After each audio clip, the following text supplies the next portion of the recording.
Please welcome our next speaker, Vinit Talwar.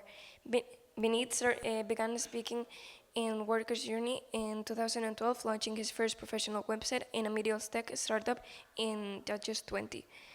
Since then, he has built numerous websites and now works as a consultant as a fractional CTO across media, marketing, education, and climate tech. He's also a passionate photographer. Today, Vinit will show us how to transform WordPress sites into conversation powerhouses by aligning user experience with marketing goals. Let's give Vinit a warm welcome.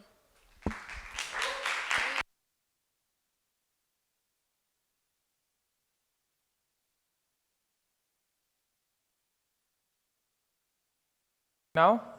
Yeah, is it better? Okay, perfect. Thank you guys. I mean, it's really nice to be here and let's talk about it. Let's get started, okay? The success of your business is measured by amount of money you've already made, correct? But you know what? It's actually what is the right measure? It is measured by how much money you will make this year. How many new users, new paying users you will get this year. Hi, my name is Vinit Talwar, and today I will take you to the journey of converting your user through UX so that your users keep coming back. About me, I'm based in Germany. I've been working with various brands, helping them build website experiences that scale. I build companies from ground up and learn countless ways a brand cannot work or brand will fail. Let's get to know you guys. How many of you here are developers? 1, 2, 3. Okay, that's it. What about SEO guys? 1. Okay. What about marketers? More marketers. And designers? Okay, so marketers and designers almost same. Nice. What about the server guys? Anyone who managing their own servers? AWS? Just one. Okay. So more marketers, more designers. So I think it's more suitable. But let's see. And don't worry about the slides. By the way, this is where you can download the slides also already. Or in the end, I will also show you this QR code. Or you can just go to vinit.de and that's it. That's where you can download the slides if you cannot remember. Cool. So let's begin. Picture this. It's 2025. It's summers now. You're looking for new clothes online. You find a website that promises a great deals. You land on the homepage, and then you figure out it's like a mission accomplished. See, our job as a developer is to create seamless and engaging experiences, but definitely not this, right? And this is my face when that happens. You figure out how to decline the cookies, then you see that there's a support widget popping up. You're like, why do I need a support? I just came to the website. I just want my new clothes. Right? Then suddenly a video is playing in the background. You figure out, oh, why? What's happening? Oh my God, no. And then you somehow pass all the hurdles to make that purchase. And then guess what? There's a pop-up coming up. Hey, subscribe for a newsletter, get 5% off. Let me explore it right now. Sure, deal sounds good, but let me at least see what you're offering. And guess at that moment, your user is frustrated, and that's the face of your user. And this is the thing we need to avoid. Let's start with talking about buttons. Amazing creatures, right? There are 3 types of people in this world. Someone who press it just once, someone who don't press it at all, or someone who's pressing so much so that they think that it will make the lights change go faster. Which type are you? Increasing of frequency of pushing these buttons is directly proportional to users' level of frustration. And you should definitely not do this. Like Will Ferrell in this movie Elf, because by doing so, you're making so many people angry. See, our goal as a developer is to have a better time to interactive than this. Interactivity impacts rage clicks. So you're not giving people websites, you're giving them an experience. Think of your website as an experience. Like for an architecture person, the house is an experience. You're a web developer. You're giving your users an experience. They have to experience what you're offering, the services, the blogs. When you have this kind of vision, you will start offering amazing stuff anyway. Make your users happy, not lighthouse happy. Perfect 100 on 100 is awesome, but are your users getting what you really need? See, these performance tests you get on these tests like Lighthouse, they are awesome, but they're lab-generated numbers. That doesn't simulate the real-time scenario. They are nice, they are representation, but they're not like the 100%. So that's why we need to focus on UX. Let's start with talking about game of You're like, what are you talking about, Vineet? So let me tell you this example. So in India, we have these problems of so many telemarketing guys. I don't know how's the situation here. When these telemarketing guys call, they're like, hello, sir, I'm offering you this amazing product. I have this credit card offer, blah, blah, blah, blah, blah, blah. I'm like, can you hold for a second? What exactly are you offering? You know what? Then he repeats again. Yeah, our card do this, blah, blah, blah, blah, blah. You get this, you get that. I'm like, so you mean to say this offer, so that the guy frustrates and he hangs up on me. I made the telemarketing guy frustrated.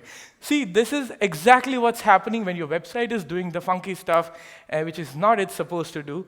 And you should not let your users leave like that. And bad website leads to fewer donations, fewer downloads, revenue, etc., etc.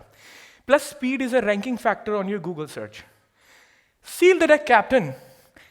As I said, imagine your website as filling a bucket. Each unclear menu, each label, each half-second of delay is kind of a leak, and that's the deck you need to fill. That's the bucket you need to fill. Think of your website like a leaking bucket, right? If you don't fix it, your users will go away, right? I will show you some live examples in the end. You'll better relate to that. So we'll learn more by live websites, okay? But what exactly is UI UX? Are they same? Are they different? Most of the time, users are confused by that. But in reality, they are not same. To explain UI UX in a single slide, it is this. And in the language we speak, it's this. Take a moment, pause, process. Okay. A user interface is like a joke. If you must explain, it's not that good. But reality is most of the time, your user experience is this. Let me correct it. It's not the design at fault. It's UI without any research is at fault. Did you consider the use cases for your user? Did you even test out as a customer? Maybe you will find this path. Confused? Let me talk about it in the coming slides. See, UX and psychology are match made in heaven. Think like your user. Like, I am a user, I'm coming to your website. Okay, am I getting what I need? Okay, test like your user, or even better, give your website to your mom. And mom test, right? Or your grandmom, or your friend who don't know about your business. And let them navigate to the website and watch them what they're doing. You will take your hair out and you will figure out, oh, this is exactly what's happening. These are the problems. These are the hurdles. And then you, as a designer, marketer, or developer, you will work towards fixing those hurdles. I know I'm saying the stuff, but that's exactly the truth. This is exactly the thought process I want to invoke here. So I call this like a black box testing. Black box means your website is a black box. You're giving to a stranger who don't know about the business, and they will try to navigate it. And that's where you will learn. And trust me, you will learn a lot. Okay. So the thing is, you need to analyze how you can make the lives of these people easier. You need to conduct research, run workshops with key stakeholders, analyze the data, test, and the test. And maybe use tools like Hotjar. By the way, how many of you know what is a Hotjar? Yeah? So Hotjar is a very amazing tool. It's like watching a movie. If you ever want to see a horror movie, put your website on Hotjar, wait for a few days, and just grab some popcorns and watch it, how your people are reacting. You will get to know what I'm talking about, right? Another better solution is to run some A/B tests. You can test out how your website is reacting, how people are reacting, Okay. Right? See, customer discovery is a very important aspect. Do not skip it. As a developers, what we do is like, oh yeah, I have an amazing idea. Let me start coding the platform. No. Talk to your potential users first. So customer discovery is a very important aspect here. So define some questions that you want to talk to, find your potential users, book a call with them. Right? And ask them these questions. Let's say you're opening a shop, pet store, for example. Find some few pet owners and ask them these questions. What do you buy? What do you look for? What is that you want very easily? and then implement it. So don't really start coding from the day one or designing from the day one. Conduct some customer discovery interviews. Most of the time, we, as a developer, we think oh yeah, we made this amazing UI. But we did not really assume all this. We don't really know about it. So that's why customer discovery is a very important aspect. Okay. Better user experience leads to happier users, right? Design fundamentals should be followed. UX design is a bridge between your users and your business. Now, the thing is, you're going to learn some stuff here, I hope. A website, no matter how fast, it's worthless if it's not usable. Consider user expectations, like how many users you're going to expect on your website. Are you offering everything what they need? Are your users leaving without doing any actions? Did you test it out? What about accessibility? By the way, anybody heard what is accessibility? Yeah, there's a new accessibility law coming up, by the way, in coming months, and affected some of the businesses, so might worth looking.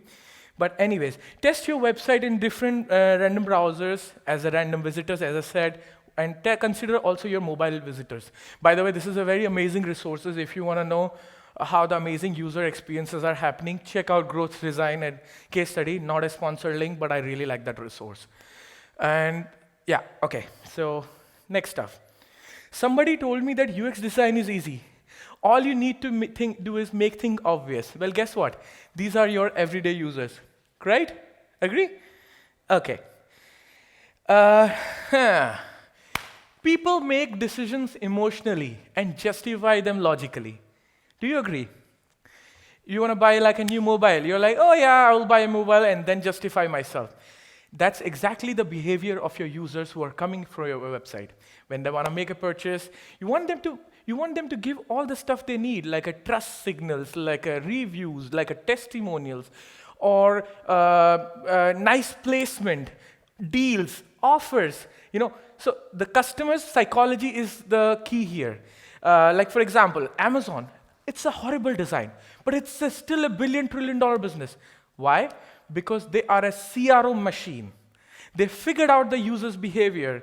When you buy something, you say, oh yeah, you might like this. People who buy this, they might also consider buying that.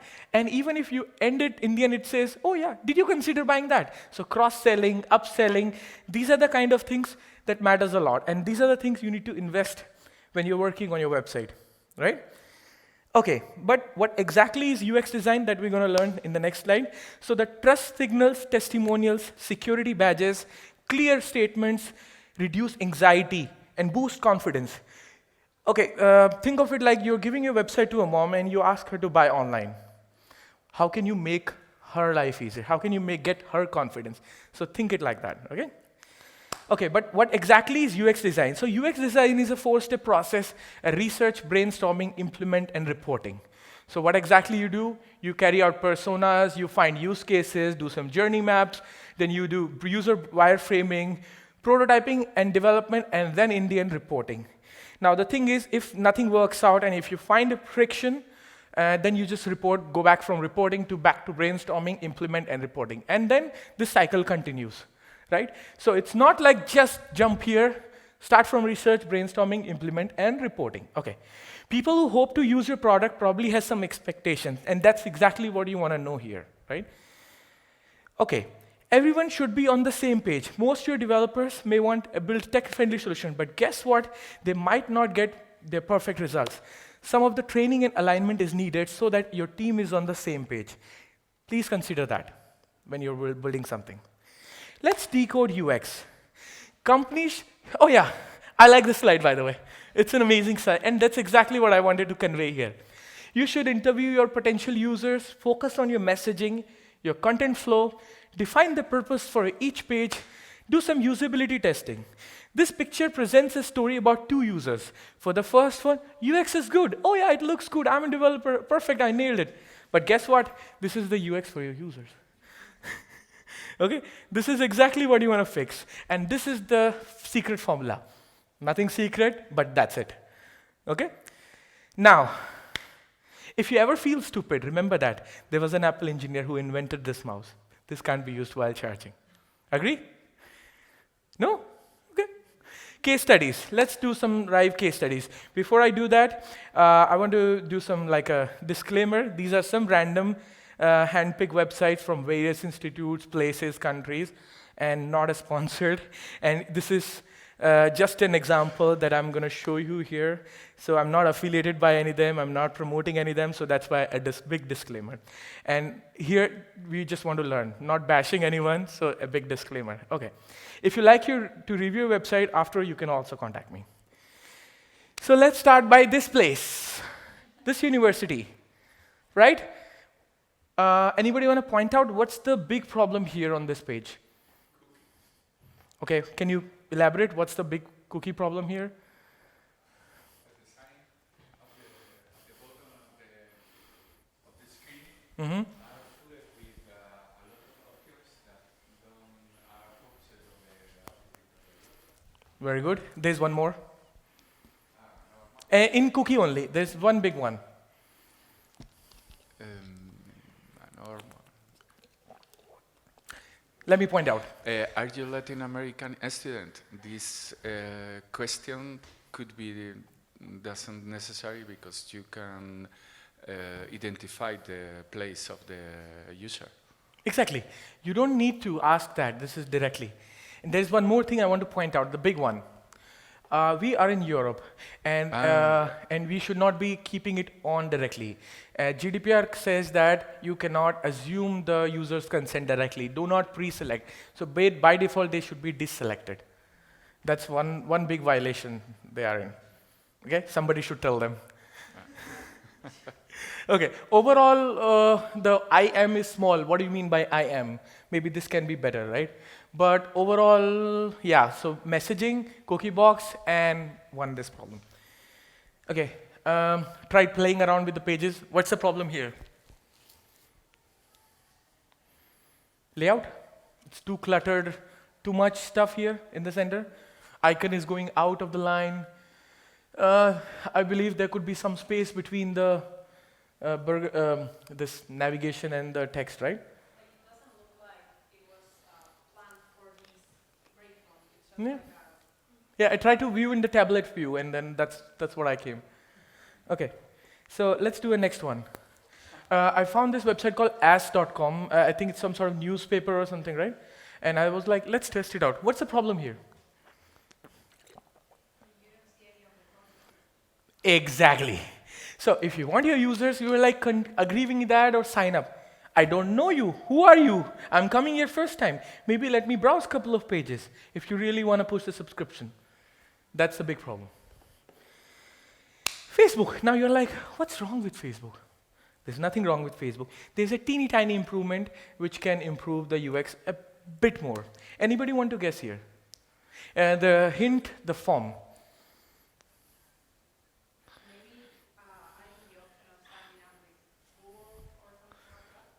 Okay, that's another thing, but it's the labels. It's a very teeny tiny. Okay, I'll show you. In the next slides, you will know. Okay, what about here? The same problem here also. Anybody? Any guesses?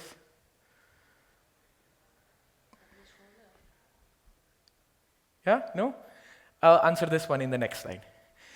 And guess what? The Twitter figured it out. So now what I mean by here is that I'm in Facebook. I started entering my, email. Oh, I don't, in the middle, I don't realize, is it an email, is it a phone number, is it a username, what is it? Then I have to go back and then type again. However, Wikipedia is doing duplicate, username, enter username. However, Twitter has sorted it out. The moment you start typing it, it becomes a floating label. That's cool, right? So it's a very good, amazing UX. Netflix, amazing UX. Autoplay, love it. University of Valencia. What's the problem here?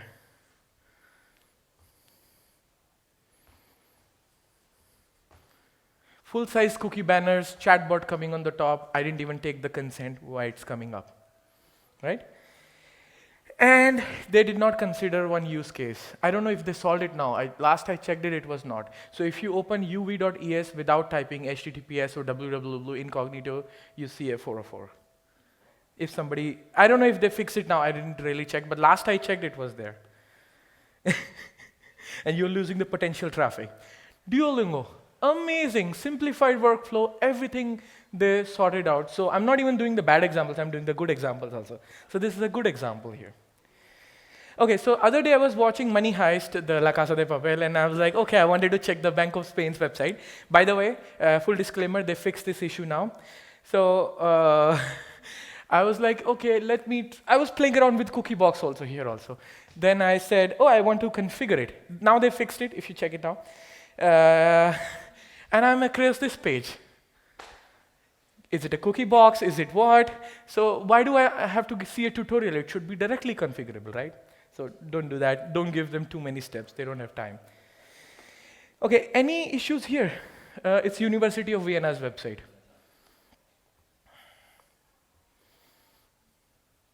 Navigation, color scheme, too light, hard to read, right?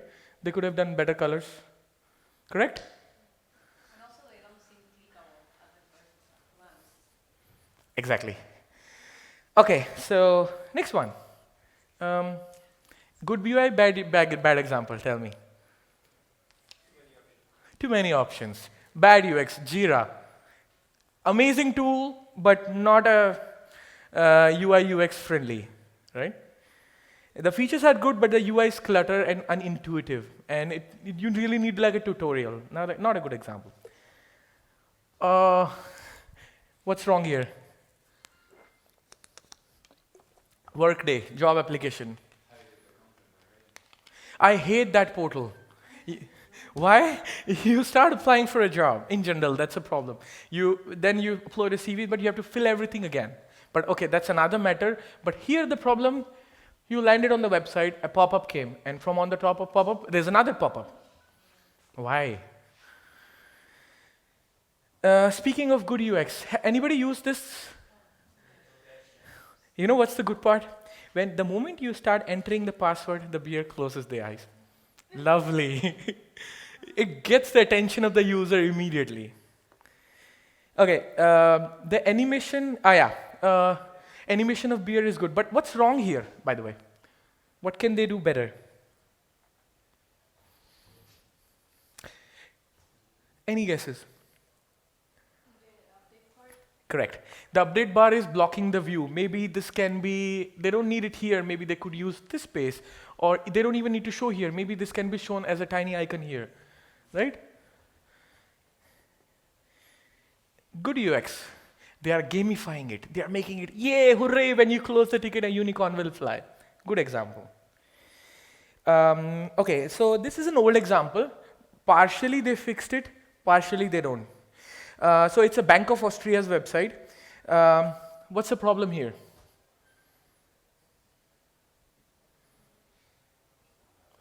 Aggressive red. It's a bank. Bank's problem is you want to get the trust of the people.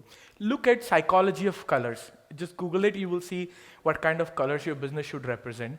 And they are using an aggressive red as a brand. I mean, I don't blame them, it's their color, but that's okay. But they could have done it better. But guess what? They fixed it now, and they did it like this. So that's why I kept both of the examples, the old example and the new example. But there are still problems here. The moment you scroll down, the icons, I don't know these icons. Why do you need to, now they're bigger, help and contact, branches, search. What does those icon mean? Why do you need to do that? Okay, then I was playing around here again, and I think I clicked somewhere in one of these links, and I came across the old branding. So it's a decoy, the front page, and there's a still hidden brand here. And I was also clicking one of the links here, a 404. So a bank and these kind of problems. One more problem. I think you kind of guess it. You can guess it, what's the problem here? Cookies loaded, pop-up, pop-up, pop-up on pop-up. Right? Okay, and no option to disagree. And this is my favorite example. Okay, so other day I was craving for the local music in India. I was like, oh yeah, let's do that. Maybe I'm in Europe, I'm craving the music. So I opened up this Indian website called Ghana.com. right?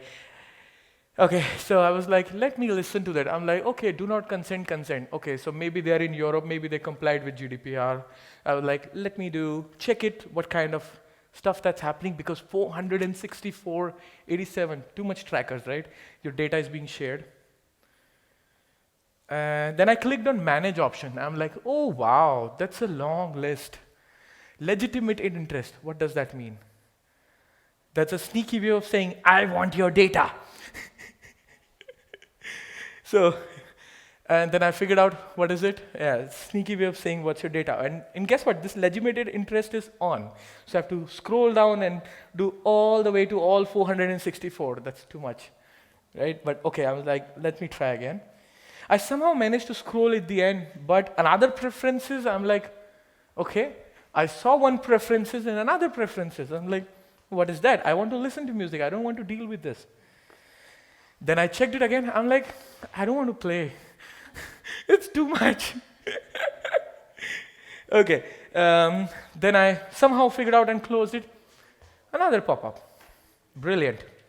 Is it some sort of matrix or what? I didn't consent. Okay. But you know what? I still want to listen to music. I did not consent to the music, but why do I see the ads? Relatable ads. I'm seeing a domain and hosting ads. So they are taking my data and I'm showing me ads. Not cool. And you can see that you can see the cookies are blocked, by the way. If you see the cookie block icon, and still it's loading. What's going on? Some sort of okay. If I click on close, by the way, sorry. If I click this consent icon and I'm like, I don't agree, I see another pop-up and they're like, your data will be deleted. What data? I just came here. What do you want to delete? And if I try to close this one and say, close it, then I see the same screen again. Endless loop. Okay, I'm like, you know what? Let me try. What do you want to delete? I'm like, I just came to your website. Let me see what they want to delete. So I'm like, okay, another terms and conditions. Okay, fine. I say, you know what? Let's try. Enter your email ID. I didn't give them email ID. When did I give them email ID? I just came. At this point, do you trust this website? You're like, close it. And that's exactly the leak I'm talking about. This is the UX you should not give, and this is the UX disaster.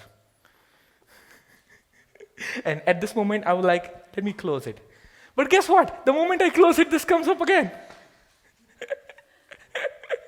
Now I have to select all to make it work, because I cannot select only one. I have to select this, this, this, and this.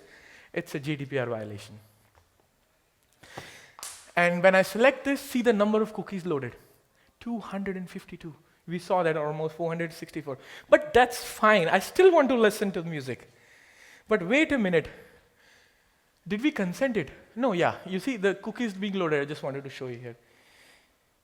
And just for fun, I accepted everything, and just to see if I'm allowed to play. Because you know what? I just wanted to verify if they are in Europe, because they are selling in euros. So they must be in here. And okay. So what happened was, so after consenting, I wanted to play the song, and I saw this pop-up premium experience. So we played with so many pop-ups, and in the end, there's another pop-up coming up. Lost the confidence, right? So that's the UX disaster. Thank you so much for your attention, guys. And I think you can download the slides here if you guys like. Any questions, guys? Questions? No? Wow. I must have said everything cool. Or we can do a website reviews also later on if you guys want. What happened?